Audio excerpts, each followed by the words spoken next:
Assalamualaikum warahmatullahi wabarakatuh. Bismillah walhamdulillah wala haula wala quwata illa billah. Allahumma sholli ala Muhammad wa ala ali Muhammad kama shallaita ala ali Ibrahim wa ala ali Ibrahim fil alamin innaka Hamidum Majid. Puji syukur kepada kehadirat Allah Subhanahu wa taala. Salawat serta salam kita haturkan kepada junjungan Nabi besar kita Muhammad sallallahu alaihi wasallam.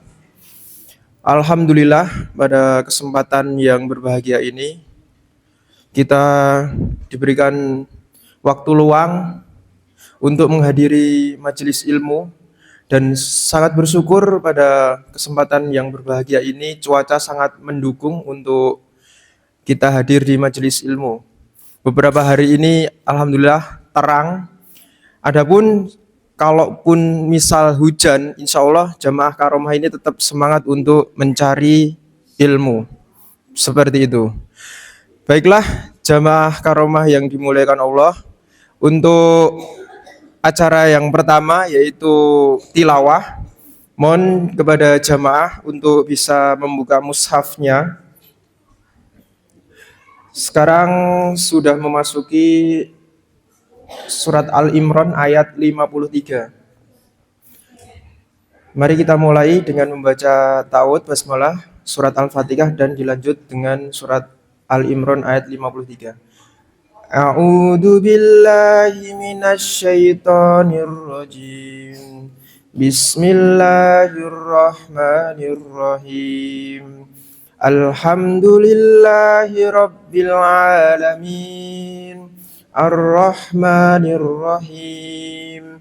Maliki yaumiddin. Iyyaka na'budu wa iyyaka nasta'in. Ihdinas siratal mustaqim. Siratal ladzina an'amta 'alaihim ghairil maghdubi 'alaihim waladdallin. Amin. Surat Al-Imran. Rabbana amanna bima anzalta wattaba'na ar-rasula faktubna masyahidin. Wa makaru wa makarallah wallahu khairul makirin.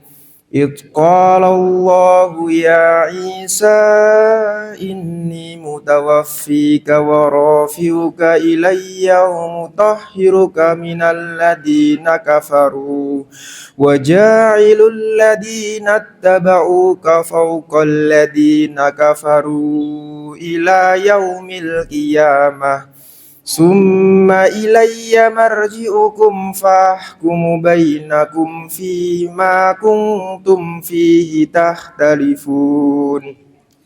Fa ammal ladina kafaru fa'u'adzibuhum adaban syadidan fid dunya wal akhirah wa ma lahum min nasirin.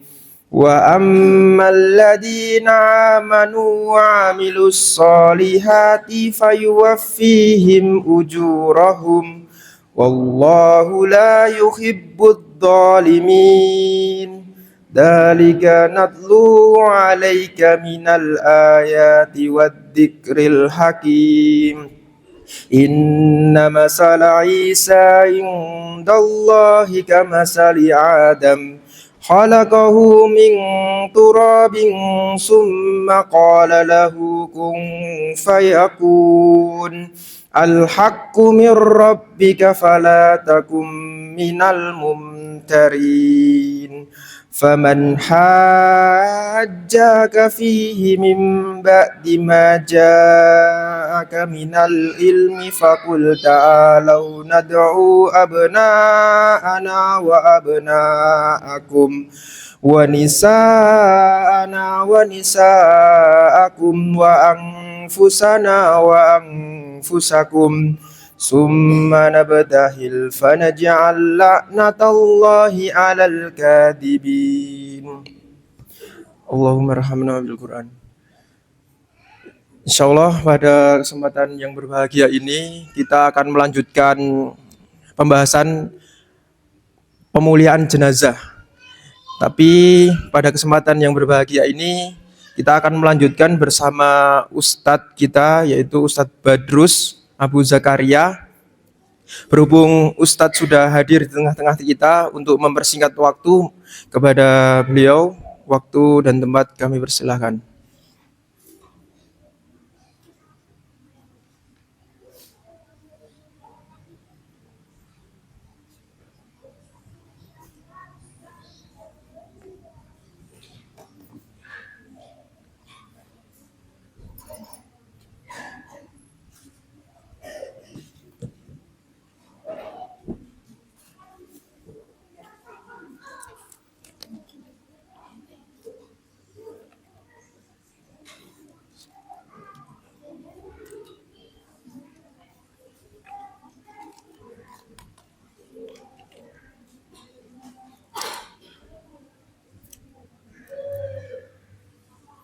Bismillah. Assalamualaikum warahmatullahi wabarakatuh.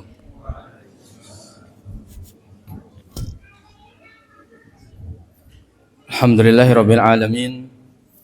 Wassalatu wassalamu ala asyrafil anbiya'i wal mursalin wa ala alihi wa sahbihi ajma'in wa tabi'ina lahum bi ihsanin ila yaumiddin. Qala azza wa jalla, kullu nafsin dha'iqatul maut wa innama tuwaffawna ujurakum yawmal qiyamah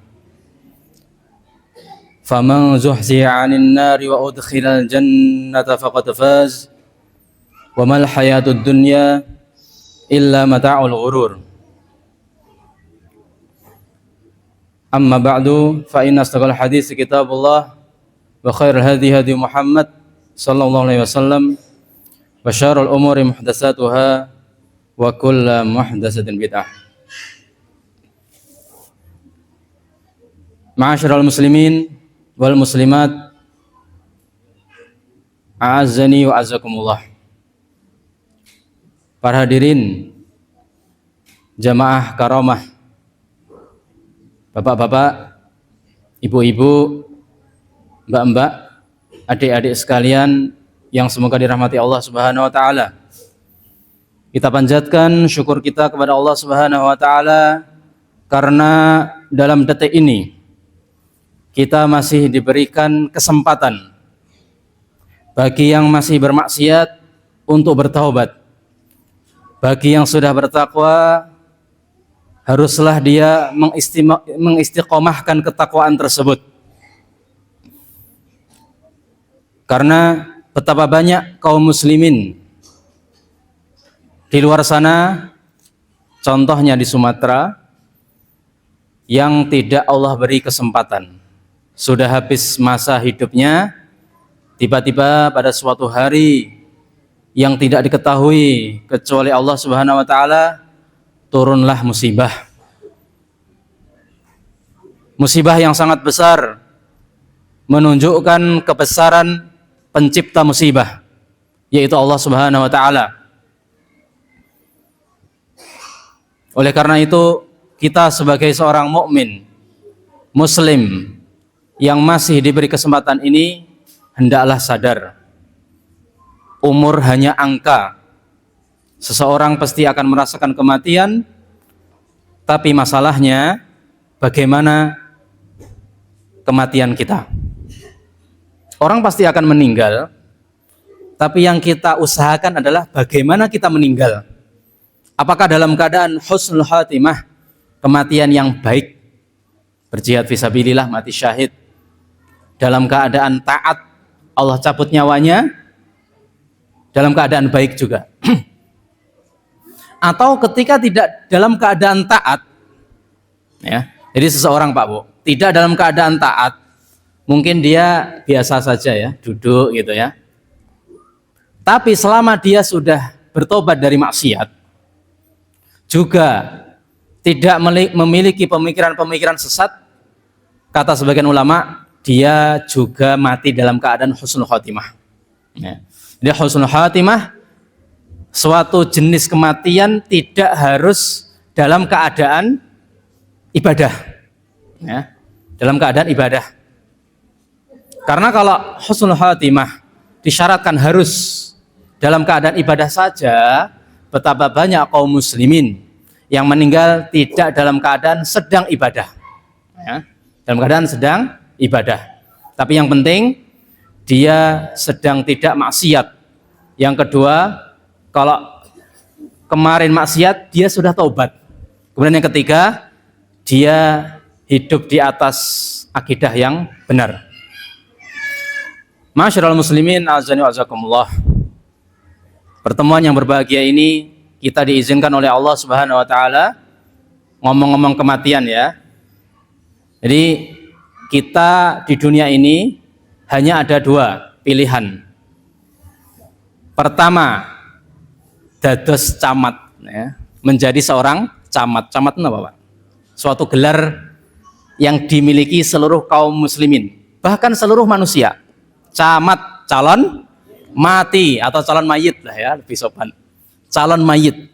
Nah, suatu gelar bukan hanya yang dimiliki bapak beliau yang punya kedudukan di atas atau di pemerintahan, tidak. Tapi kita seluruhnya adalah calon camat. Dalam artian mesti akan meninggal. Si calon ini ketika melihat saudaranya sudah merealisasikan kematian, ya, kita masih calon, Mbak, ya. Banyak saudara kita yang sudah bukan calon lagi, tapi sudah meninggal. Nah, kewajiban fardu kifayah bagi seluruh kaum muslimin atau sebagian kaum muslimin dengan jumlah yang cukup untuk mengurusi, bahasa kita adalah memuliakan jenazah tersebut, ya. Jadi hukumnya apa, Pak, Bu? Fardu kifayah, yang artinya jika ada sebagian kaum muslimin yang cukup jumlahnya untuk mengurusi jenazah, maka gugur kewajiban kaum muslimin yang lain. Tapi kalau ada jenazah meninggal di Magetan ini misalnya, Selosari sekitarnya, kok mereka tahu dan mendiamkan, sepakat mendiamkan seluruh kabupaten dosa ini, dosa semuanya. Tapi kalau ada jumlah yang cukup, nah ini penting ini, karena sebagian buku tidak ada kata-kata cukup. Kalau ada jumlah yang cukup untuk mengurusi jenazah, maka gugur kewajiban orang-orang yang lain. Kenapa pendapat yang tepat adalah jumlahnya harus cukup? Karena sebagian jenazah niki ngapunten ya agak berat gitu, Pak, ya. Karena badannya subur, makmur, beratnya 1 kuintal ke atas mungkin. Butuh 2-3 orang atau mungkin 5-10 untuk ngurusi, memandikan, kemudian mengkafani, gotong niku. Butuh berapa orang minimal? 4 nggih, ya. Nanti kita akan bahas insyaallah taala. Makanya ketika cukup, ya, jumlah yang 4 minimal lah, ya, atau lebih, maka yang lain sudah gugur kewajibannya. Tapi kalau yang mau mengurusi jenazah ini hanya 1 orang dan ternyata keteteran, belum nanti mengangkat ke keranda, membolak-balikkan ketika dimandikan sebelumnya, kemudian dibawa ke kuburan, ini kok malah sulit, maka yang lain ikut berdosa. Nah, itu arti dari perkataan para ahli fikih, jumlahnya harus cukup. Jumlahnya harus cukup. Dan alhamdulillah dengan izin Allah Subhanahu wa taala, pertemuan sebelumnya panjenengan sampun praktek mengurusi jenazah. Berarti tinggal apa, Pak? Tinggal teori gitu, ya. Jadi ini sangat unik, praktek dulu, teori nanti, ya, tidak masalah, ya. Tapi kita yakin Ustadz sebelumnya teorinya pun berdasarkan ilmu, ya, tidak ngawur, tidak sembarangan, tapi dia dasari ilmu, ya. Oleh karena itu panitia Majelis Karomah mengamanahi kami, insyaallah taala akan kita bahas lebih detail dari sisi teorinya, karena teori itu lebih rumit atau praktek, Pak? Teori itu biasanya lebih rumit, ya, lebih detail dan panjang daripada praktek. Ya, praktek kan hanya sekedar gitu, tapi teorinya itu lebih panjang karena kewajiban kita sebagai orang yang masih camat ini, yang masih calon mati atau yang sedang masih hidup ini adalah masih banyak, bukan hanya sekedar memandikan, mensolati, mengkafani, dan mengkuburkan. Itu yang paling populer. Tapi dalam fikih Islami, kewajiban kita selaku orang yang masih hidup, baik keluarga, tetangga, atau orang lain, adalah sebagai berikut, masih panjang ya. Yang pertama adalah sejak jenazah sebelum meninggal, kewajiban kita adalah mendampingi, Pak. Tujuannya apa? Ya, kalau butuh minum dikasih.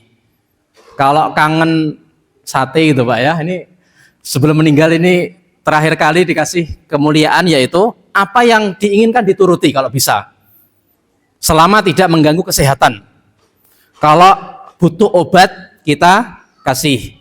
Bahkan tetangga, sanak saudara yang lain sangat dianjurkan, bahkan diwajibkan perwakilan untuk menjenguk ketika dia masih dalam masa-masa kritis atau sakit biasa. Nah, jadi ternyata sangat panjang urusan kita kepada jenazah tersebut. Sebelum jadi jenazah, kita masih ada kewajiban. Kemudian yang ketiga, ketika roh sudah mulai keluar, tandanya napa niki, Pak? Ingkang yang pengalaman nih. Tandanya pripun, Bi?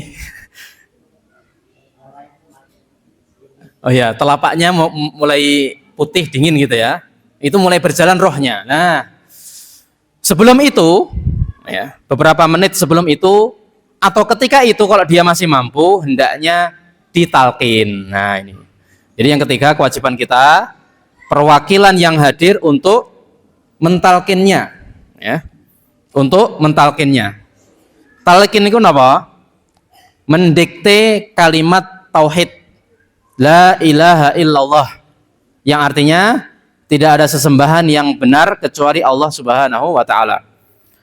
Adapun dalilnya, Nabi kita bersabda, laqinu mautakum la ilaha illallah.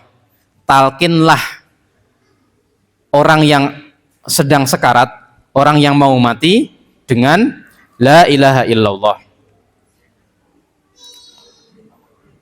Dan prakteknya Nabi kita Muhammad SAW juga seperti itu. Ketika mengunjungi pamannya, ya khal, dia mengatakan, wahai pamanku, qul la ilaha illallah. Ngomonglah, katakanlah la ilaha illallah. Kemudian pamannya tersebut mengatakan, huwa khairun li, itu baik untukku. Naam, kata Nabi Muhammad SAW.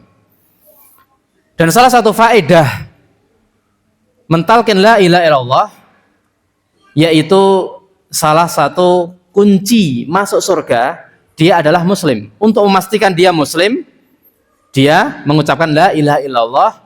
Rasul bersabda, man kana akhiru kalamihi la ilaha illallahu dakhalal jannah. Barang siapa yang perkataan terakhir, maksudnya terakhir sebelum meninggal, Pak ya, adalah la ilaha illallah, tidak diselingi perkataan yang lain, maka kata Nabi, dakhalal jannah, dia akan masuk surga, betul. Walaupun dia ahli maksiat, ya, mampir dulu neraka, ujung-ujungnya masuk surga. Kemudian para ulama berkata, ya, adab atau teknis dalam mentalkin sebagai berikut.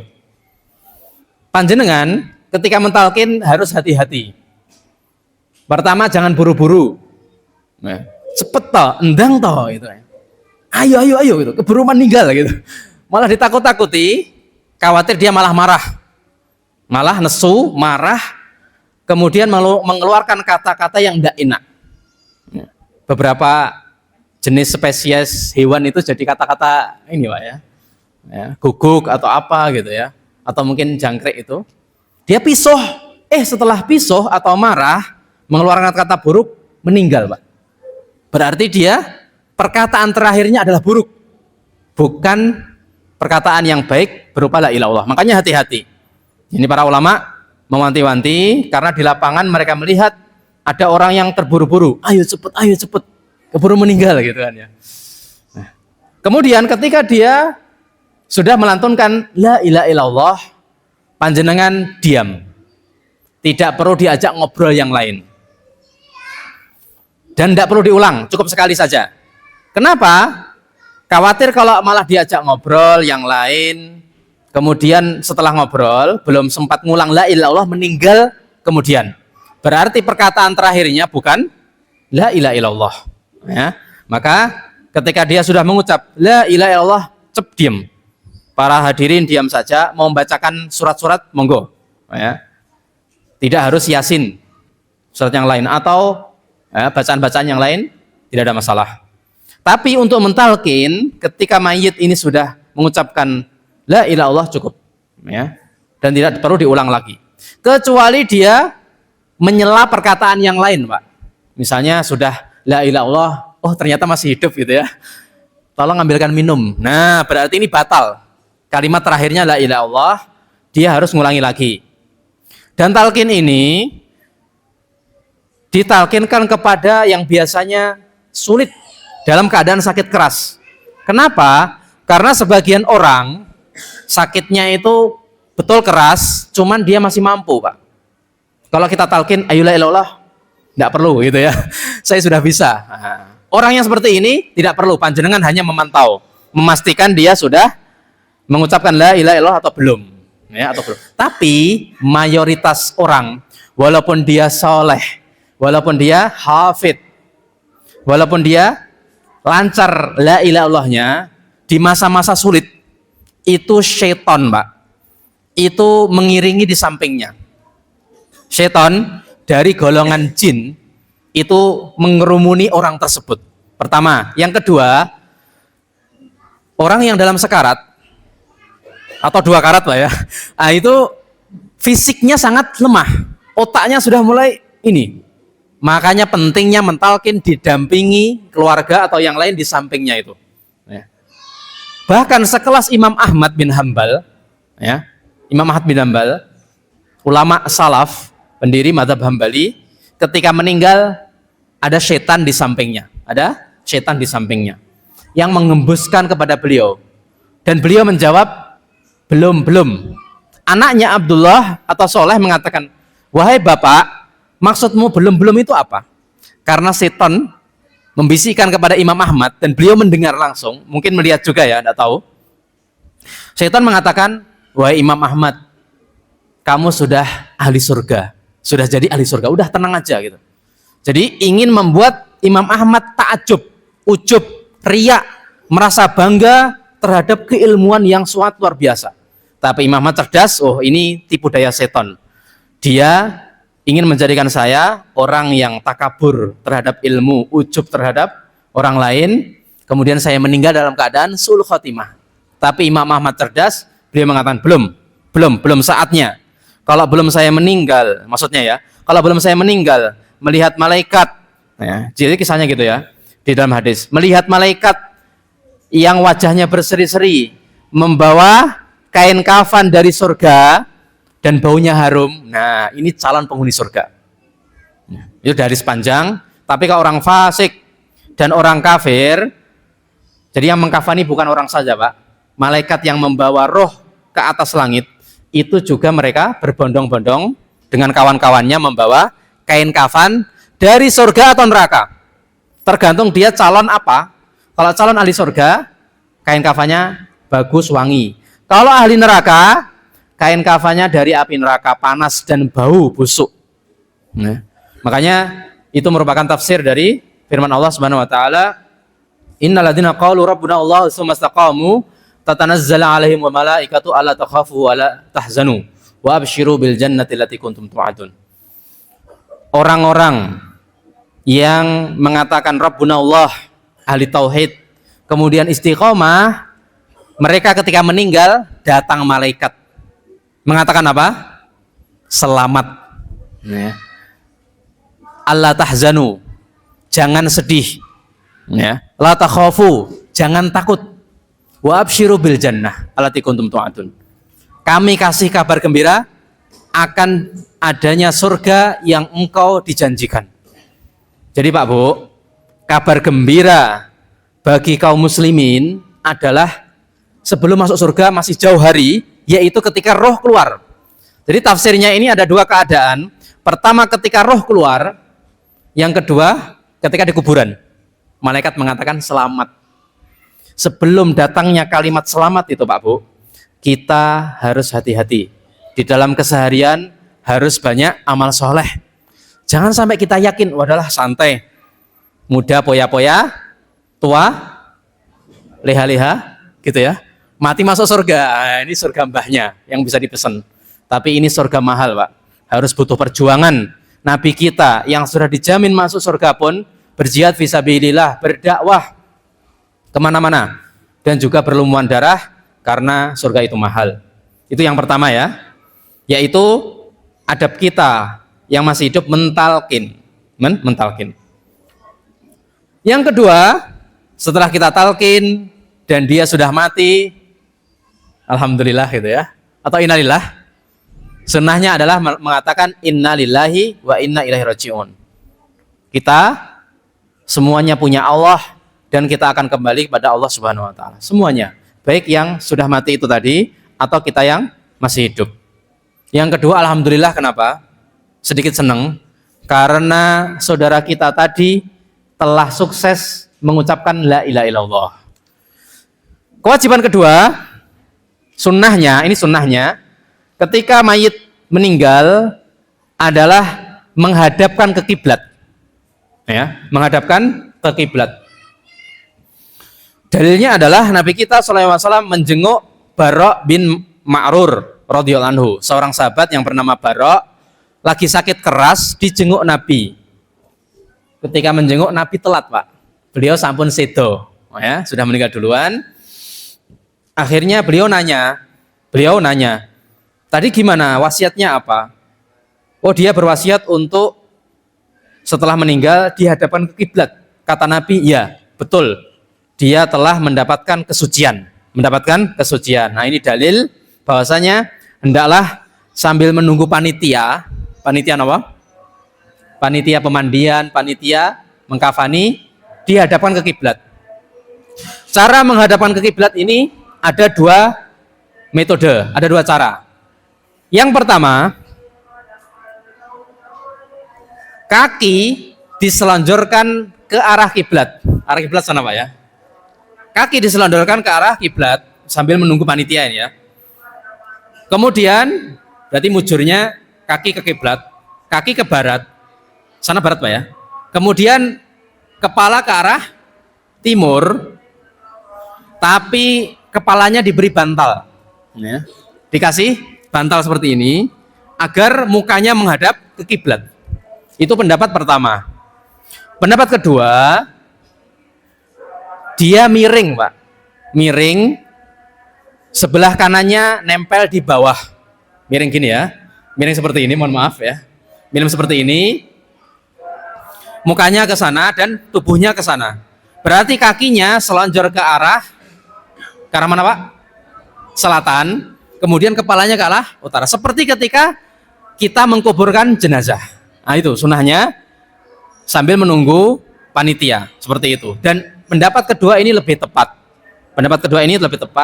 Dengan dalil singkatnya, sahabat Bara' bin Azib diperintahkan Nabi, kalau kamu tidur hendaklah wudhu. Ini sunnahnya Pak. Hendaklah wudhu, kemudian berbaringlah ke arah kanan. Ke arah kanan maksudnya ya, samping kanannya nempel di bumi dan mukanya ke arah barat. Kata Nabi, fa in mutta alal fitrah. Kalau kamu mati dalam keadaan seperti ini, jadi tidur nyenyak gitu Pak ya, bangun-bangun sudah di kuburan. Nah, banyak seperti itu. Maka kata Nabi, kalau kamu seperti itu, maka kamu mati dalam keadaan suci. Meninggal dalam keadaan suci. Berarti ini dalil yang tepat adalah caranya seperti itu, dimiringkan. Karena ini tidak umum Pak ya, tidak umum di masyarakat kan terlentang gitu ya. Tapi sebaiknya ada dimiringkan, diberi bantal sampingnya gitu dan sampingnya. Nah. Tapi kalau itu memberatkan atau sulit, tidak masalah. Pendapat pertama yaitu terlentang, tapi dengan syarat tengkuknya diberi bantal supaya menghadap ke kiblat. Sampun. Ingkang nomor 3. Kewajiban yang ketiga, Bu. Kita sebagai yang masih hidup melihat saudara kita yang meninggal. Kalau mayitnya matanya melilik, ya, terpejam, matanya melek atau terbuka, matanya terbuka, maka kewajiban kita menutupnya. Ada apa ya? Beberapa mayit kok melilik terus ini marah atau apa? Dia meninggal, Pak, meninggal. Terutama ketika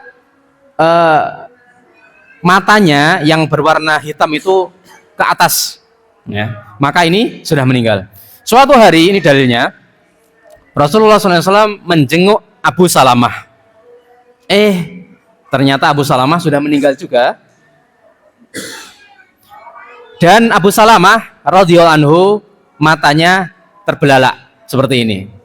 Nah, kemudian Rasulullah mendekati, kemudian ditutup seperti ini, seraya bersabda, inna ruha idza qubida tabi'ahul basar. Sesungguhnya roh itu ketika dicabut, cabutnya dari bawah ke atas, Pak, ya, maka mata itu mengikutinya. Dari bawah seperti ini, set ke atas seperti ini, Pak. Ada jenis orang yang kelopak matanya ini kaku. Makanya ketika ngikuti rohnya dicabut, tidak balik. Nah, tidak masalah. Itu bukan tanda su'ul khotimah, bukan. Itu normal. Terutama mbah-mbah yang kelopak matanya kaku, nah itu tidak bisa balik. Ada dan banyak orang yang ininya lemes. Kemudian ketika ngikuti, menjamkan mata. Kembali ke asalnya ketika dia tidur, gitu, Pak, ya. Ketika terlap tidur. Ini bukan, para jamaah, ini bukan tanda su'ul khotimah, bukan. Kenapa? Karena sahabat radhiyallahu anhu pernah mengalami ketika Rasulullah memejamkan matanya, memejamkan dia seperti ini, gitu ya. Itu tugas kita. Dan salah satu hikmahnya, kata para ulama, agar supaya tiang ingkang layat tidak takut, Bu. Baru datang kok, dipelilihi mayit, langsung kabur nanti. Karena sebagian orang, terutama ibu-ibu ini wedi, ya, takut nih, ini kok ada penampakan gitu.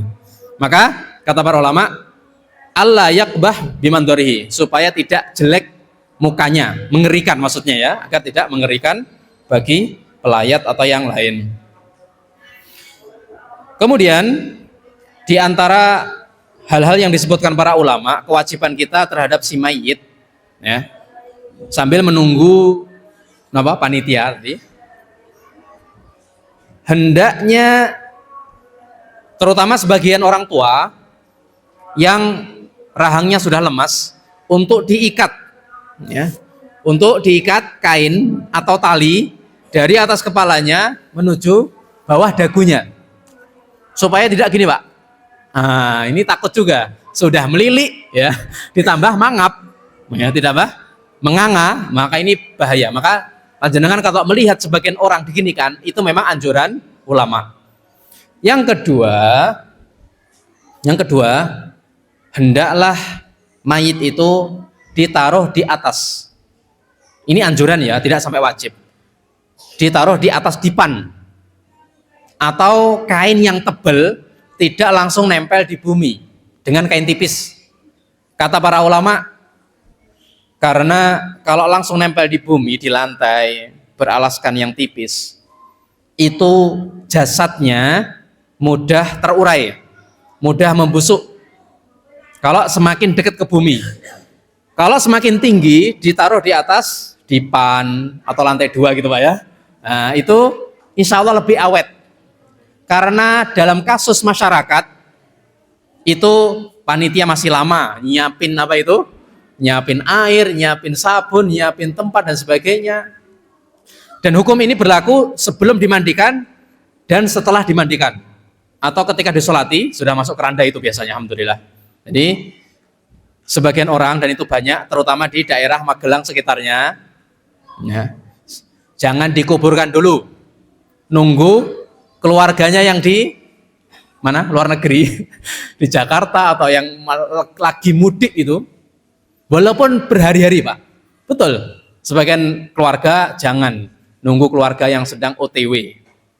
OTW itu apa? Yang sepuh on the way ya, yang lagi di jalan, kasihan, sudah jalan kok kita kuburkan, nanti nggak ketemu dong. Nah, itu jawabannya mudah Pak, kalau kamu amal soleh dan dia, insya Allah ketemu di surga. Kita doakan, Allahumma amin ya rabbal alamin. Jadi sunnahnya mengurusi jenazah itu adalah mempersegerakan, jangan nunggu. Kalau harus nunggu keluarga, itu yang kita tunggu yang rumahnya deket aja Pak, ya, Ngawi misalnya atau Solo lah, tidak masalah. Dan dia kesini bawa motor atau mobil lah. Kalau yang sedang jalan itu lama Bu. Ya. Maka jangan, karena sunnahnya mempersegerakan. Nabi bersabda, asri'u bil janazah, segeralah dalam mengurusi jenazah. Fa in taku salihah fa khairun tuqaddimunaha alaih. Kalau dia itu soleh, maka suatu kebaikan yang kalian persegerakan. Kalau dia jahat, wa in taku ghairu dzalik, kalau jahat, maka kalian sedang segera melepaskan dari beban kalian itu. Nah, ini sunnahnya adalah mempersegerakan. Nah, monggo, kena wonten tiyang dari yang punya adat seperti itu, tidak perlu ditunggu sampai berhari-hari. Tapi kita sudah sulit nih adatnya ini. Maka kalau terpaksa, hendaknya ditaruh di atas dipan. Semakin tinggi dipannya, semakin jauh dari gravitasi bumi, maka semakin awet. Ya, syukur-syukur dimasukkan kulkas dulu ya.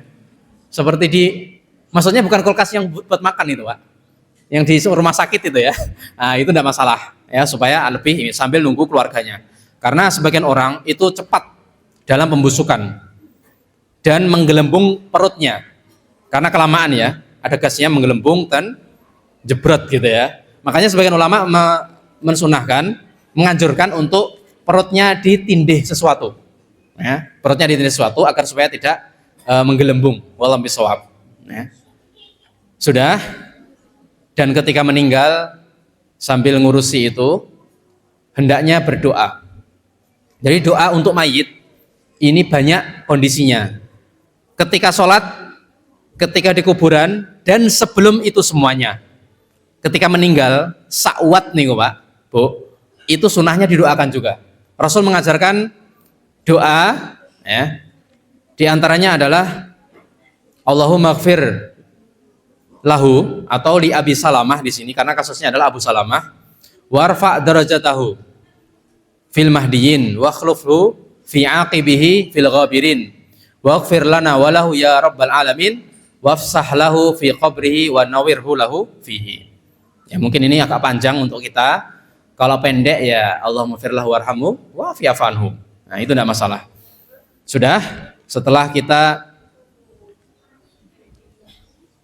pejamkan mata, kemudian arahkan ke kiblat, kemudian diapakan Pak?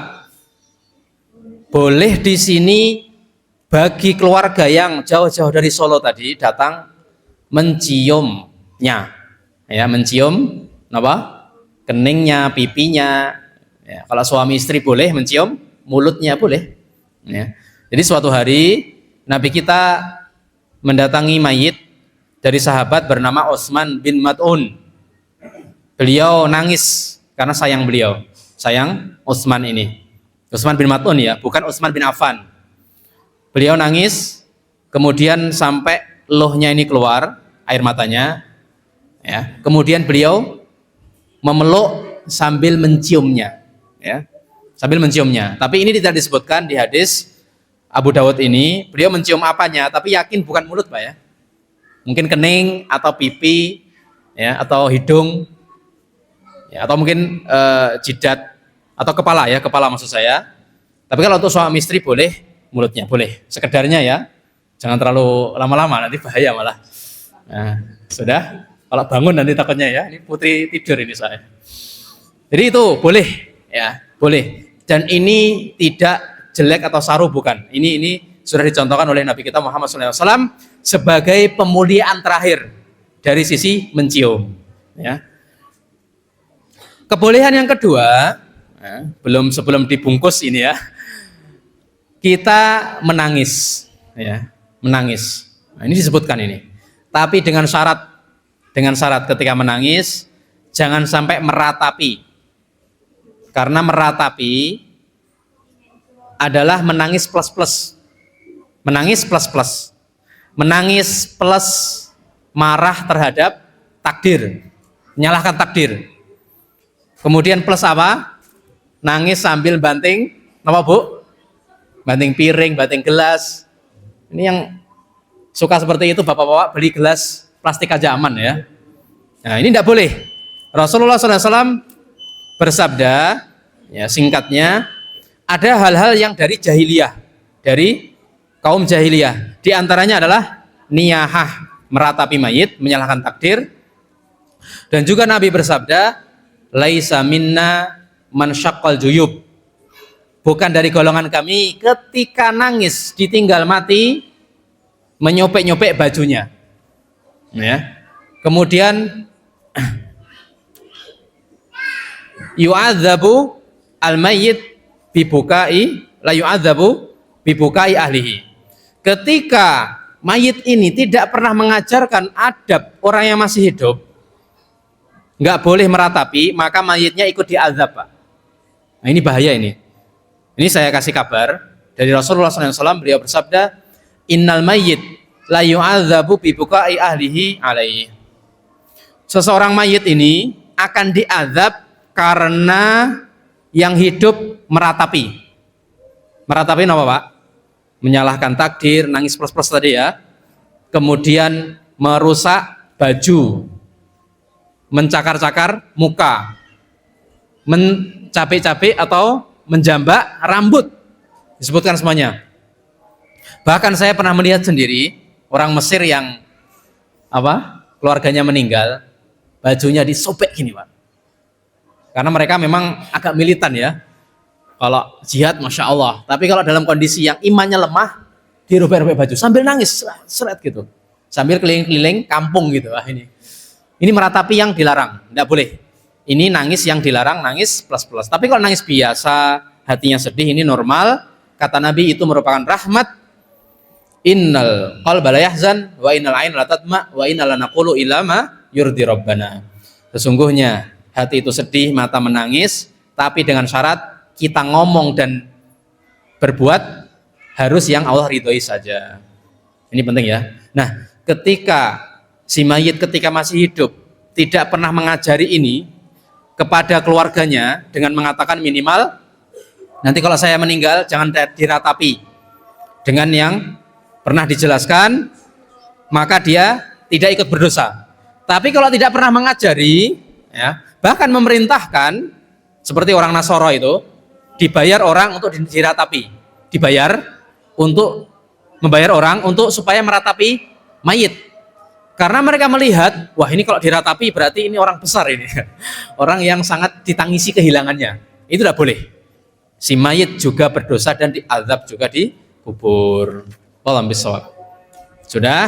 Setelah kita lakukan itu, maka kewajiban kita selanjutnya memandikan. Ini sudah praktekkan Pak ya? Memandikan? Di sini? Pakai air juga kemarin? Wah berarti perlu kita praktekkan asli nih. Menggunakan banyu gitu kan ya, tidak masalah. Tapi minimal kita teorinya memandikan mayit tentunya dengan air ya. Kalau dengan tanah atau debu itu mentayamumi. Jadi hukum memandikan ini sama, fardu kifayah, kewajiban bagi sebagian kaum muslimin. Kalau tidak ada air karena paceklik, boleh ditayamumi ya, boleh ditayamumi.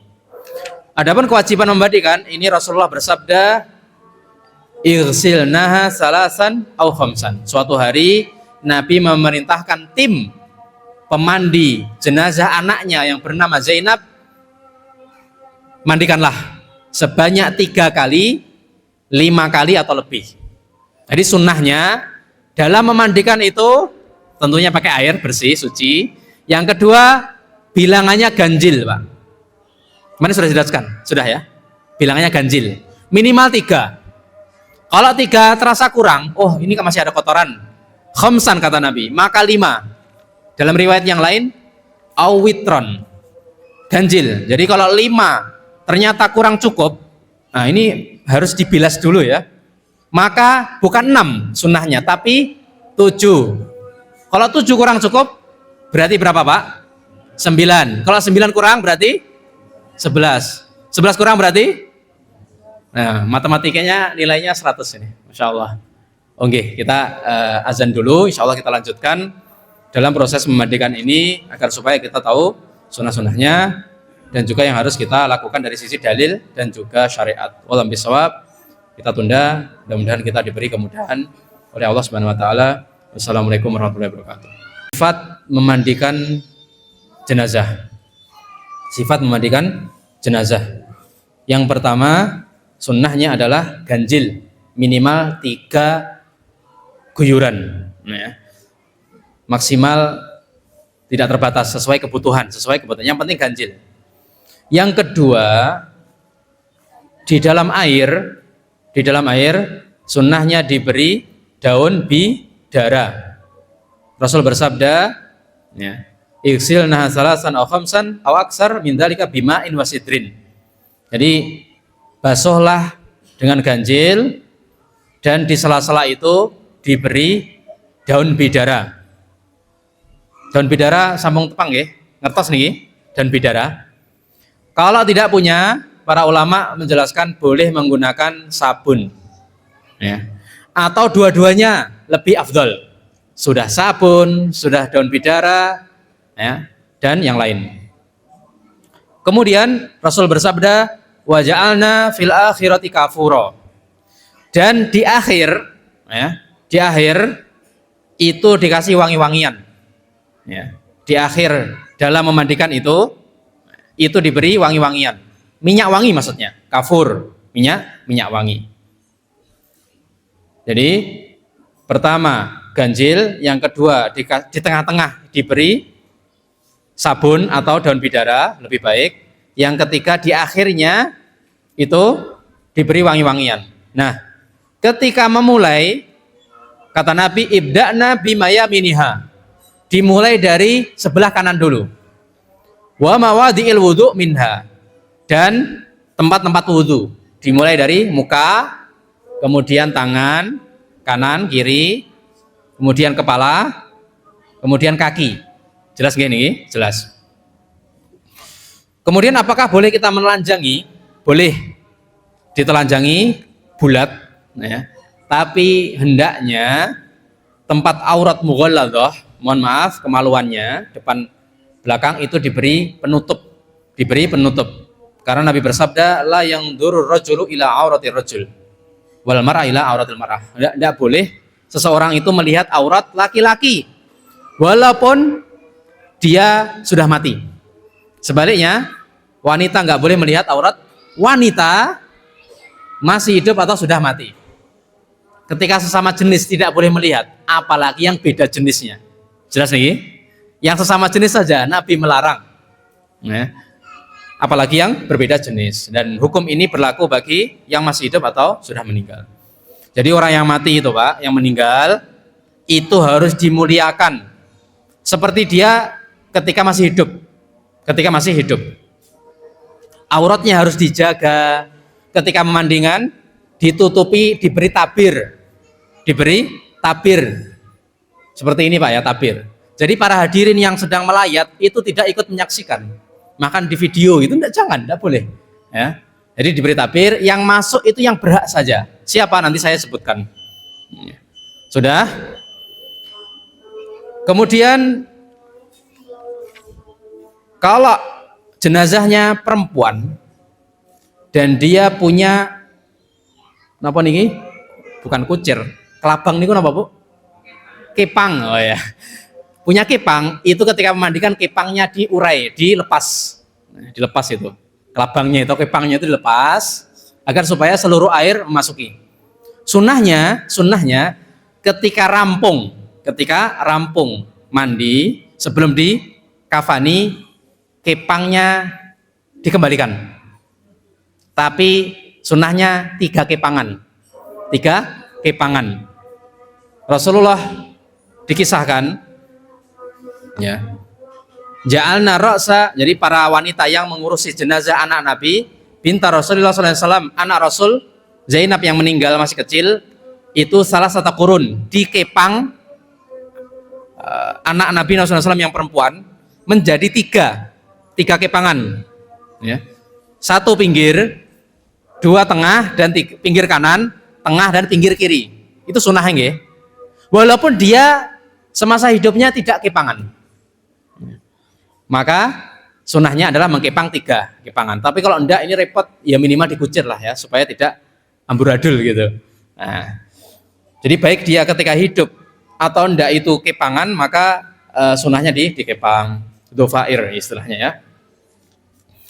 Kemudian hendaknya ketika memandikan itu pelan-pelan, Pak. Bapak-bapak yang roso ini yang biasanya nyikat apa? Nyikat sapi atau apa itu kadang kan ini kok kotorannya, nodanya membandel, kemudian digosok-gosok sampai ngelokop, sampai copot kulitnya, jangan, hati-hati.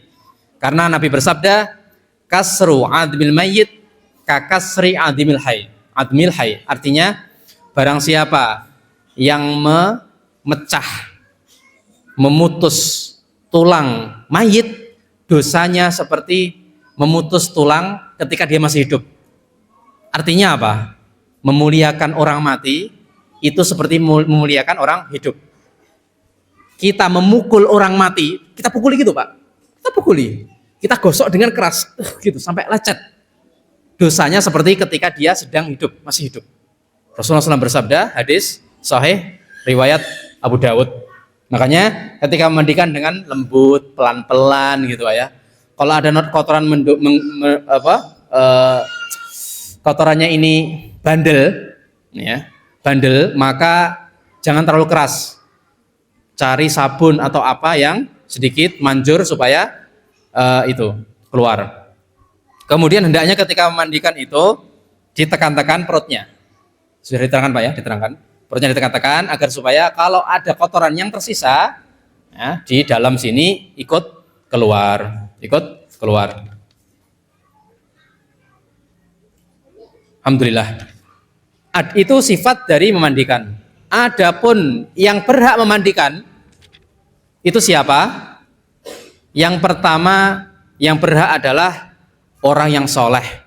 Ini sifat orang yang memandikan. Pertama orang yang dimandikan, sekarang yang memandikan. Orang yang soleh kenapa? Karena orang yang jahat, orang yang fasik, suka ngerumpi ngerasani, ghibah, khawatir Bu. Pak Ibu ya, semuanya Bapak juga khawatir dia suka ghibah ini ketika melihat mayit kok wonten boroke ngapunten, kok ada aib yang selama ini disembunyikan. Kenapa? Mungkin di dalam tubuh atau mungkin di sini di dalamnya, dia akan senang Pak, karena ini bisa digoreng, bisa diviralkan. Wah Masya Allah ini, wah saya akan cerita ke tetangga, oh ternyata selama ini dia menyimpan aib dan seterusnya. Nah, orang yang soleh tidak mungkin seperti itu. Yang mandikan, kalau bisa dia harus orang yang soleh. Tapi dia keluarganya, masa kita dilarang. Cari keluarga yang lain. Bahkan kalau seluruh keluarganya ini jahat, jangan memandikan. Cari orang lain yang lebih soleh, boleh. Laki-laki, ya, ketika mayitnya laki-laki. Ya.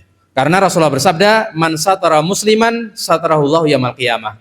Barang siapa menutup aib seorang muslim, baik ketika masih hidup atau sedang mati, maka Allah akan tutup aibnya juga. Artinya kita dilarang mengumbar aib orang lain, aurat orang lain. Di zaman 90-an atau 2000-an itu kan ada majalah Hidayah. Ada majalah Hidayah. Kalau ada apa itu Pak? Set itu bahasa Indonesia apa? Belatung ya.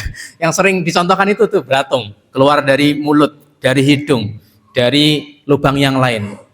Dia langsung menghukumi, oh ini su'ul khotimah. Kita laporkan ke redaksi jadi majalah Hidayah. Hati-hati. Orang yang soleh nggak boleh seperti itu. Harus kita tutup aibnya. Ya, kita tutup aibnya. Walaupun dia memang misalnya, memang su'ul khotimah harus kita tutupi. Tidak boleh kita umbar. Kecuali kalau sudah terlanjur terbuka. Ya, maka tidak masalah, ini sebagai pelajaran. Tapi kalau dia sudah berusaha menutupi, jenengan ditugaskan memandikan, kok malah nyebar aibnya, bahkan difoto, nah ini dosa, ya. Dosa dari Allah Subhanahu wa taala. Bahkan Rasulullah SAW memotivasi, man ghassala mayyitan fakatama alaihi ghufira lahu arba'ina marratan. Ya, hadis Hasan riwayat Hakim. Barang siapa yang memandikan jenazah dan melihat ada aib di situ, cacat, kemudian dia menutupi aibnya, maka Allah akan mengampuni dia sebanyak 40 kali. Ya, luar biasa ini. Pahala orang yang menutupi tadi. Jadi syaratnya pertama orang soleh, bukan orang jahat atau fasik. Yang kedua, kalau bisa yang pengalaman, Pak. Kalau di kampung kami belum ada yang pengalaman, minimal sudah ikut pengajian karomah. Ya. Belum pengalaman, tapi saya sudah punya ilmu. Buktinya kemarin praktek di sini ya. Kemarin mayitnya siapa, Pak? Masya Allah. Sekarang hidup lagi ya. Mati suri ini berarti. Masya Allah. Ya. Gimana Pak merasakan mayit sebentar? Merenung gitu ya, Masya Allah, saya akan seperti ini. Oh, ternyata dunia seperti itu, Masya Allah. Ya. Ini sangat pengalaman yang tidak bisa dilupakan. Ya. Sangat seru sekali menjadi calon mayitan tadi. Maka ini bagi pelajaran kita akan seperti itu. Ya. Mungkin sekarang pura-pura Pak, nanti beneran. Ya. Buat semuanya juga, buat saya juga. Yang kedua adalah pengalaman. Dalilnya adalah sahabiat Nabi, sahabat perempuan di zaman Nabi yang bernama Ummu Atiyah. Beliau salah satu profesinya adalah memandikan jenazah. Ummu Atiyah. Bahkan ketika anaknya Nabi Zainab bintu Rasulillah meninggal, dipanggil Ummu Atiyah dan tim sesnya dan timnya. Nah, sampai Nabi mengatakan iksilna, memerintahkan kepada Ummu Atiyah dan yang lain. Ya, basuhlah dan seterusnya. Ummu Atiyah. Makanya Imam Nawawi, Ibnu Abdul Bar dan yang lain mengatakan Ummu Atiyah kanat ghasilatul mayyitat. Beliau ini profesinya pemandi jenazat, terutama perempuan, jenazat perempuan. Sudah. Kemudian yang ketiga, orang yang memandikan ini hendaknya kalau sudah soleh pengalaman dari keluarga dalamnya, Pak. Atau asistennya, misalnya kita punya yang pengalaman, asistennya adalah keluarganya. Ya. Karena Nabi kita Muhammad SAW ketika meninggal dimandikan Ali, ya, ponakannya Rasulullah SAW dan kerabatnya Rasulullah memandikan beliau. Terus kalau di suatu kampung ini yang meninggal perempuan, seluruhnya laki-laki, tidak ada perempuan yang lain, apakah boleh laki-laki itu mandikan? Kalau ada keluarganya atau suaminya, hendaklah suaminya atau anaknya atau walinya. Kalau nggak ada semuanya, karena kena banjir bandang, hanya orang-orang asing, maka ulama berfatwa tidak perlu dimandikan, ditayamumi saja. Jadi meminimalisir kontak fisik dengan orang asing yang bukan mahramnya, maka tutup ditayamumi, kemudian langsung dikafani. Ini pendapat sebagian ulama. Ya. Tapi kalau masih ada perempuan yang lain atau mahramnya, apalagi suami atau bapaknya, maka itu didahulukan. Sudah? Saya tanya dulu ini, harus selesai sekarang atau bisa pertemuan tahun depan? Gak apa ya, tahun depan ya? Tahun depan kan tinggal berapa hari lagi ya? Karena kalau saya kebut ini nanti banyak faedah yang terlewat. Belum kita mengkafani, ada banyak sekali ketentuannya, kemudian mengkuburkan juga banyak. Saya memutuskan untuk ini 2 sesi. Kenapa? Karena di majelis yang lain, baik di kajian Al-Hasan, kajian Miftahul Jannah di Sukomoro, kajian ini sampai 5 pertemuan. Kalau di sini 1 pertemuan, banyak sekali yang nanti dilewati. Oleh karena itu, insya Allah kita lanjutkan di pertemuan tahun depan. Sabar nggih, Bu? Nunggu tahun depan? Ya, insya Allah masih hidup ya? Insya Allah masih hidup? Ya, insya Allah ya. Kalau sudah meninggal, mudah-mudahan kita meninggal dalam keadaan husnul khatimah. Allahumma amin ya rabbal alamin. Demikian yang kita sampaikan. Selanjutnya ini ada door press ya, door press. Ada gelas plastik Ini pesanan saya tadi, kalau ada istri yang lagi meratapi, banting biar nggak pecah. Ya. Dan ini gunanya untuk memandikan jenazah juga bisa, insya Allah ya. Multifungsi.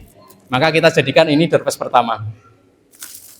Sistemnya saya tanya gitu Mas ya. Atau pertanyaan dulu, door prize dulu. Door prize dulu aja. Sebutkan 2 hal yang diharuskan seorang yang masih hidup ketika melihat saudaranya sekarat.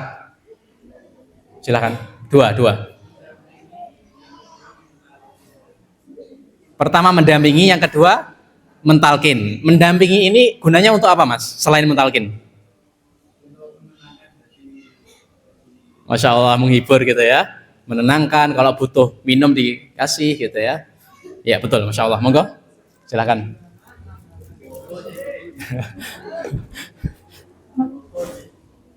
Silakan, monggo, Masya Allah. Oke.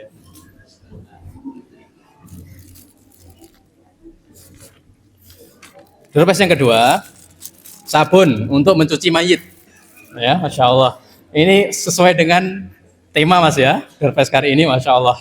Ya, karena nggak ada sider atau daun bidara. Sebutkan, ini belum saya sebutkan dalilnya ini. Ya, tapi saya akan sebutkan insya Allah. Tapi sebagai Derpes, sebutkan fadilah. Ya, kalau menyebutkan hadisnya lebih baik.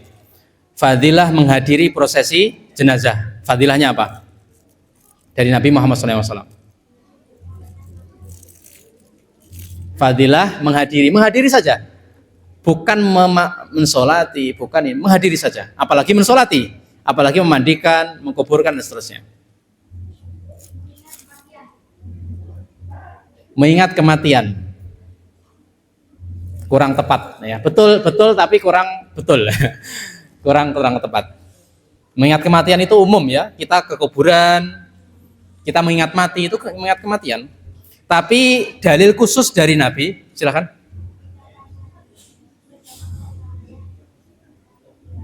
Masya Allah. Mendapatkan pahala minimal 1 qirot. 1 qirot itu apa, Dik? Sini. Enggak apa-apa. 1 qirot itu apa? Makanan apa itu? Enggak apa-apa, jajan 1 qirot. Ya, sini dulu. 1 qirot. Nah, kata para ulama itu sebuah pahala yang sebesar 1 gunung Uhud. 1 qirot. Kalau 2 qirot berarti 1 kali 2 berapa? 2. Pintar, Masya Allah, matematikanya 100. Rasul bersabda, memotivasi kaum muslimin untuk menghadiri prosesi jenazah. Menghadiri saja. Ya, kita nonton gitu aja Pak ya. Pahalanya sekian. Rasul bersabda, man syahidal janazata, barang siapa yang menghadiri prosesi jenazah, hatta yusalla alaihi, sampai disolati. Mulai dari dimandikan sampai disolati, kita nyaksikan. Ketika disolati pulang Pak, karena segera ke sawah gitu ya. Dia mendapatkan lahu qirot, mendapatkan 1 gunung Uhud besar pahalanya. Faman syahidal janazata hatta yudfan alaiha, barang siapa yang menghadiri prosesi jenazah sampai dikuburkan, sampai rampung nih Pak, falahu qiroton, mendapatkan 2 qirot. 1 kali 2, 2. Pinter, Masya Allah. Ini hadiahnya, silakan. Jazakallahu khair. Ya. Sebelum kita lanjutkan bagi-bagi door prize, ada pertanyaan dari bapak-bapak, ibu-ibu yang berkaitan dengan yang kita sampaikan kali ini? Silakan. Selama ini kan saya baru dengar ya, kalau misalkan yang aslinya itu seperti apa. Kalau kita mendatangi bertakziah itu kan biasanya dikasih jamuan, entah itu permen atau kalau yang merokok dikasih rokok. Kalau kita ngambilnya itu seperti apa? Apa? Kalau kita ngambil itu apa? Pahalanya itu jadi berkurang. Oh ya. Saya belum pernah mendengar apakah seseorang yang hadir mengambil permen di situ atau makanan di situ kemudian pahala mayitnya atau siapa? Pahala kita sebagai yang di situ berkurang. Walam bisawab, sunnahnya adalah kita yang hadir, kita yang menghadirkan makanan, menghadirkan bantuan berupa tenaga atau uang, ya, berupa uang. Makanya dan ini sudah terjadi di masyarakat.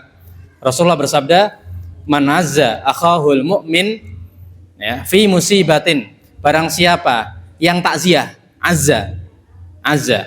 Barang siapa yang takziah untuk saudaranya yang mukmin karena sebab musibah, musibahnya umum. Karena meninggal, karena apa? Kecelakaan, karena sakit, umum ini. Ya, jadi dalil takziah itu aslinya bukan ketika mayit saja. Ketika saudara kita sakit itu juga takziah. Kalau diniatkan takziah. Kata Allah Subhanahu, kata Nabi Muhammad SAW, albasahu yaumal qiyamati hullatan khadra. Nanti pahalanya yang ngasih bantuan. Jadi menguatkan saudara mukmin ini dengan apa? Dengan finansial, amplop, Pak. Biasanya Pak. Jadi barang siapa yang menguatkan saudaranya mukmin yang tertimpa musibah karena sedih ditinggal mati dengan finansial, amplop dan isinya, Pak, jangan lupa.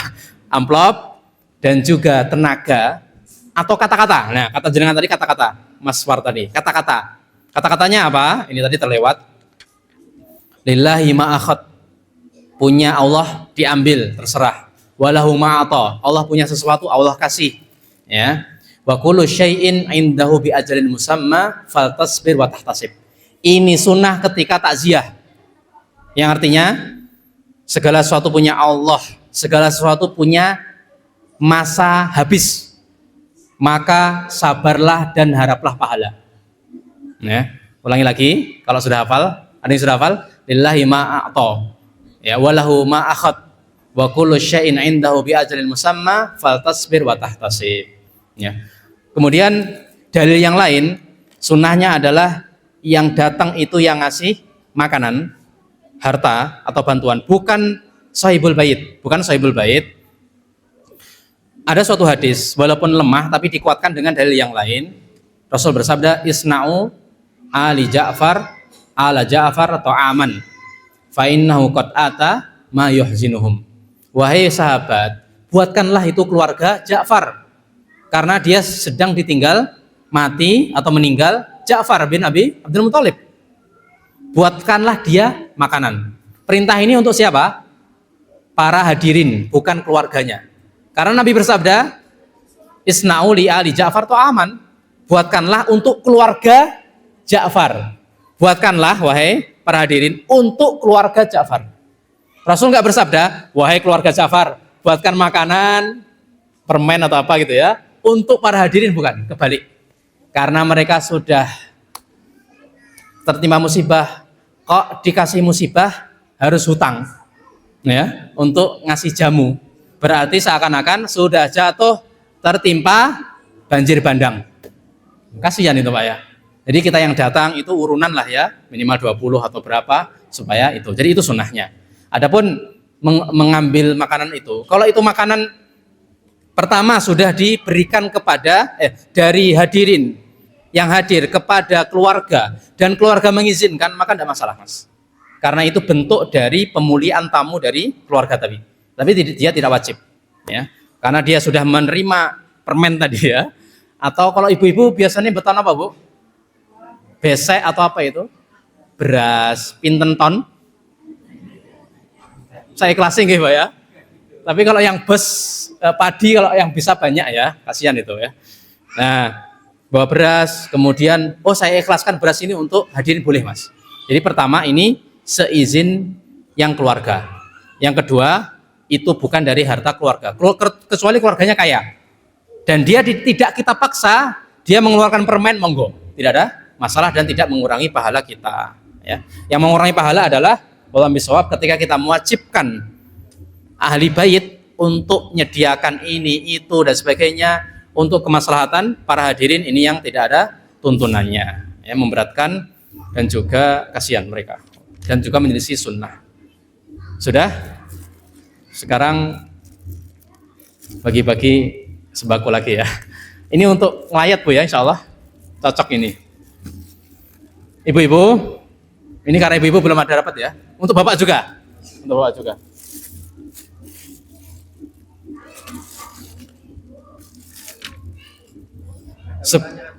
Oh, pertanyaan, monggo. Nggih.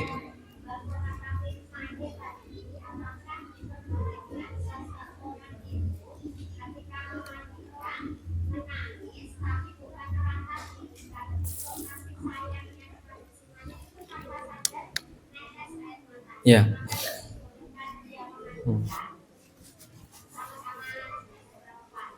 Ya.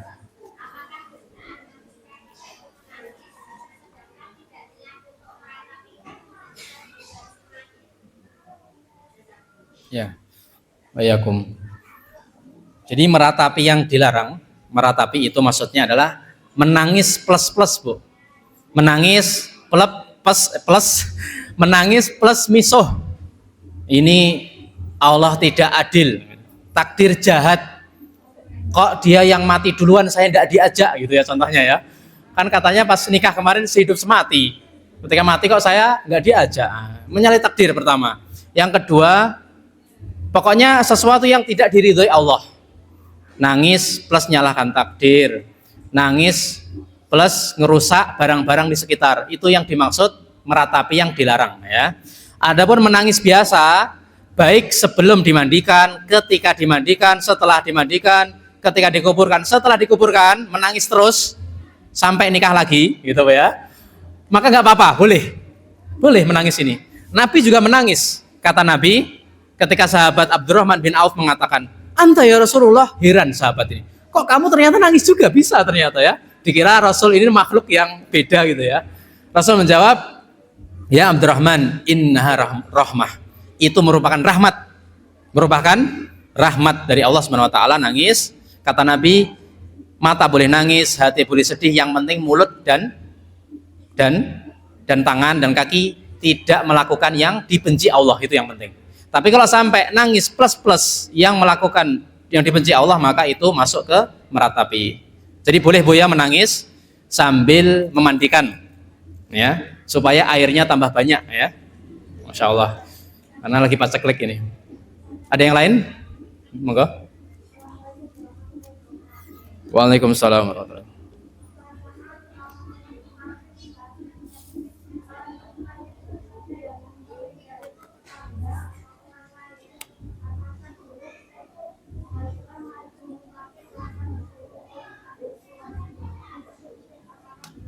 Kurang jelas saya. Untuk ke depan kalau bisa ada mic khusus hadirin itu bagus ya. Ada speaker khusus hadirin seperti di majelis lain itu, masya Allah bagus. Karena ada yang dandutan itu. Ada, paham Mas Mar? Iya. Iya betul. Oh ya, saya ulangi. Pertanyaannya, bolehkah mentalkin tanpa diminta keluarga mayit? Gitu Bu ya? Ya. Jadi mentalkin ini perintah Nabi. Kepada siapa? Kepada yang masih hidup. Terutama keluarga. Kalau keluarga tidak mampu, karena memang nggak biasa nyebut asma Allah. Sholat aja bolong-bolong gitu ya. Maka kita tidak perlu ditunggu mereka. Kita langsung datang sebagai sesama muslim. Karena Rasul bersabda, "Laqinu mautakum," kepada seluruh kaum muslimin.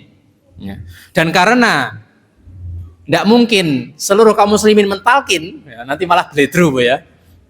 Keluarga mentalkin, tetangga, seluruh masjid Ar-Rahmah mentalkin, ayo rame-rame.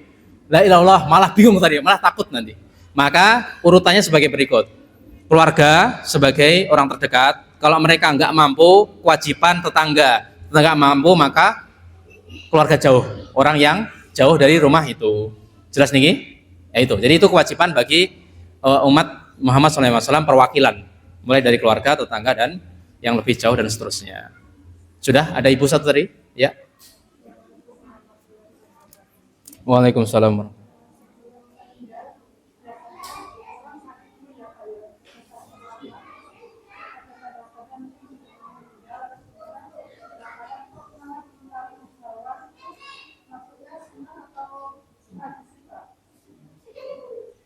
Oh iya, orang yang sedang sakit keras, dia sekarat, kemudian ditaruh di bawah Bu. Jadi awalnya dia biasanya tidur di dipan, pas meninggal kok taruh di bawah, begitu ya? Ada ya gitu ya? Kok malah taruh di bawah ini? Nggak kebalik ya? Harusnya malah dimuliakan ini. Ya, taruh di hotel gitu kan ya? Ya terakhirnya nikmat gitu. Saya tidak tahu itu, tidak tahu apakah ada dalil khusus dari Nabi harus taruh di bawah. Tapi kata Bapak tadi itu adat Jawa, Pak ya. Adat Jawa. Mereka punya keyakinan apa, Pak? Kalau taruh di bawah nanti biar dekat dengan tanah gitu ya. Karena kembali ke tanah. Tidak tahu itu. Saya belum tahu asal usulnya dari. Tapi sependek pengetahuan saya membaca masalah ini dan mendengarkan para masyayikh, saya belum pernah mendapati. Yaitu ada sunnah yang sebelumnya ditaruh di atas dipan, masya Allah, kemudian taruh di bawah, saya tidak tahu. Justru para ulama mensarankan dari sisi adab dan juga supaya jasad lebih awet untuk malah taruh di atas, Bu. Ya, bukan di bawah, malah di atas. Kan judulnya adalah pemuliaan jenazah. Kalau taruh bawah, ya, disejajarkan dengan kaki itu kurang, ya. Tapi kalau kebiasaannya di bawah, tidak masalah, karena dia nyamannya di bawah sesuai dengan kenyamanan, ya. Wallahu bisawab. Sampun? Gak sabar ini ya. Sebutkan 3 sunnah ketika memandikan. 3 sunnah ketika memandikan jenazah. Nggak harus urut. Monggo Bapak, nggak usah malu Mas. Napa Bu? Nggih. Kapur barus. Tujuannya kapur barus ini untuk apa, Pak? Wangi-wangi ya? Oh iya. Tak kira biar coronya nggak datang gitu ya. Bukan. Kalau tujuannya wangi-wangi ya, kapur barus itu wangi atau wangi, Pak ya? Sepakat ini wangi yang disukai ya. Ya, kalau sepakat berarti masuk ke wangi-wangian. Tapi kalau nanti ada pendapat, oh kapur barus ini menyengat, menusuk, bukan wangi. Maka kita cari kapur barus yang bagus, ya. Kapur barus yang bagus. Monggo. Silahkan tolong ambil ini buat ngelayat besok ya. Insyaallah. Ya, singkatnya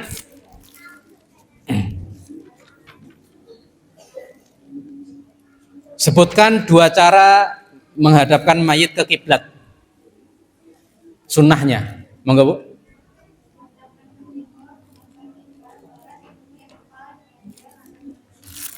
Oke, Masya Allah. Yang lebih tepat pendapat yang mana? Oh ya miring ya Bu ya, yang miring gitu. Walaupun itu lebih sulit. Tapi kalau kesulitan, pendapat pertama tidak ada masalah. Tolong Dek. Ya, yaitu kaki diselonjorkan ke arah barat dan kepala diberi bantal atau ganjel ya, atau ganjel.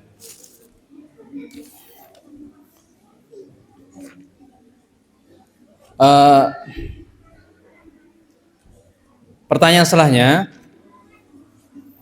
sebutkan terus ini ya. Sebutkan 2 ya, syarat kita sebagai yang mandikan jenazah. Syarat orang yang hendaknya memandikan jenazah. Pertama, dia angkat tangan dulu ya. Monggo Mas. Yang kedua, permalangan, Masya Allah. 2. Monggo Mas, tolong.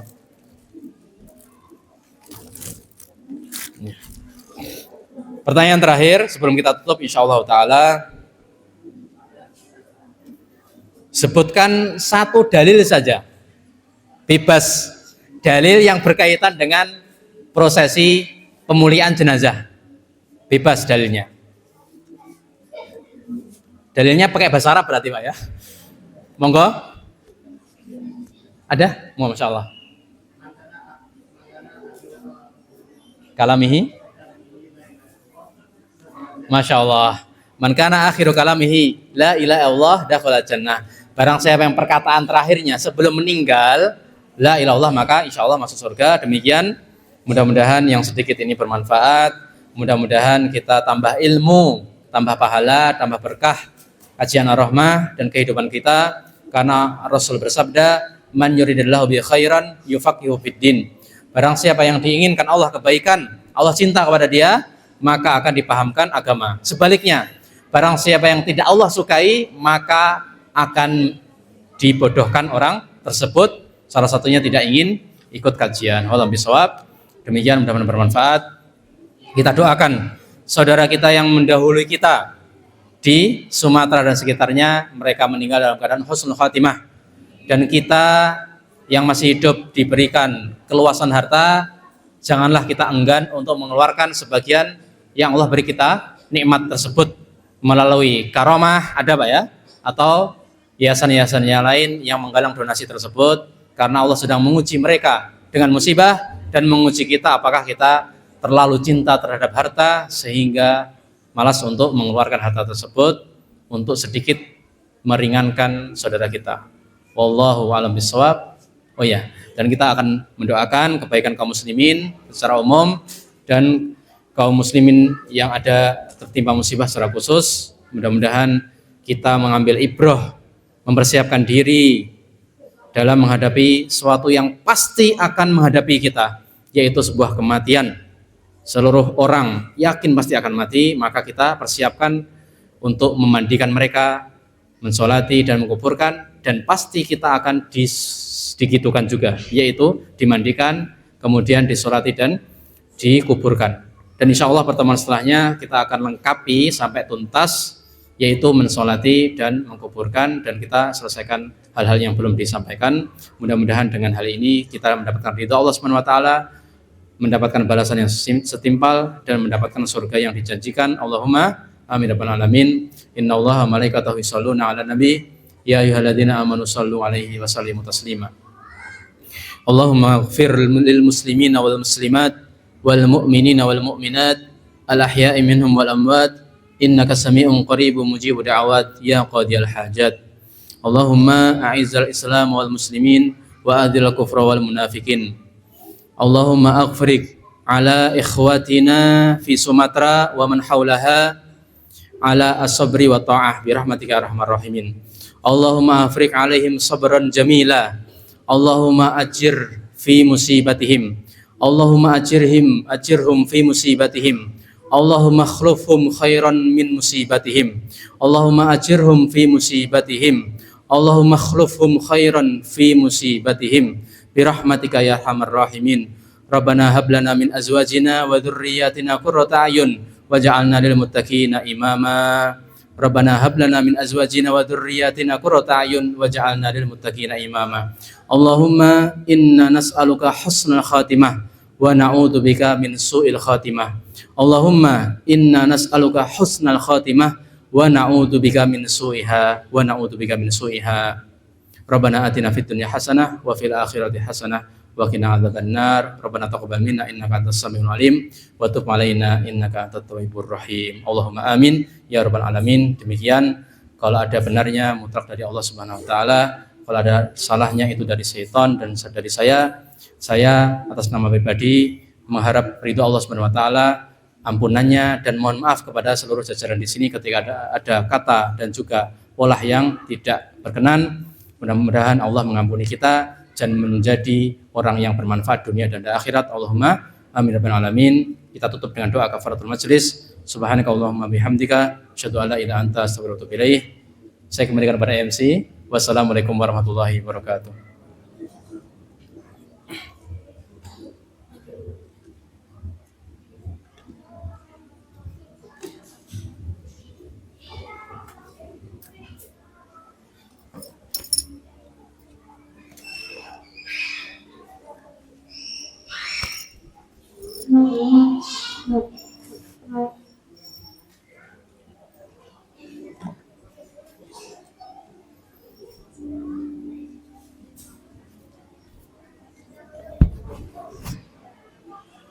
Masya Allah ya, luar biasa ilmunya. Bahkan kita sendiri kadang belum dapat ilmu itu. Termasuknya saya tadi ketika tanya tadi, jujur saya selama ini masih sungkan ya kalau misalkan datang takziah itu mau ngambil atau enggak itu ya, karena memang dari orang tua itu waktu dulu diajak takziah itu jangan ngambil. Nanti kalau kita ngambil pahala kita berkurang satu kirotnya, entah seperti itu pokoknya narasinya seperti itu. Nah, kita banyak ilmu luar biasa pada malam hari ini. Terima kasih dari Ustadz Bahrudin sendiri. Berikutnya saya ucapkan terima kasih kepada semua donatur maupun sponsorship yang tertera di flyer maupun tidak, yang mana telah mensukseskan acara pekanan ini.